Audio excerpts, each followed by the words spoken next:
One slow loop can silently fire hundreds of database queries. Let's learn how to spot them in code review. The biggest red flag is the n+1 query problem. It happens when code loops over a list and fires a database query inside each iteration. Fetch all orders, then query each customer separately.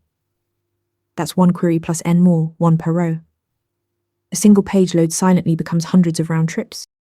Scan for database calls inside for loops, missing eager loading, like includes in Rails or select related in Django, and absent caching for frequently read data. These patterns look harmless in isolation, but cause serious performance problems at scale. Also watch for duplicate queries, where the same data gets fetched multiple times in a single request. A user profile loaded in authentication middleware, then fetched again inside the controller.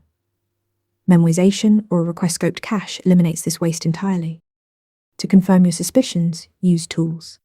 Enable ORM query logging to see every SQL statement during a request. Rails bullet gem flags n+1 issues automatically, and Django debug toolbar does the same. In production, APM tools like Datadog surface slow queries.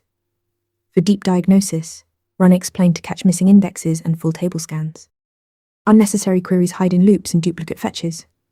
Enable query logging and use APM tools to find them before they reach production. Want to nail questions like this in your next interview? Interview Mentor gives you hands-on practice with real questions. Every answer gets a grade with specific, personalized feedback. Track your progress across topics and difficulty levels.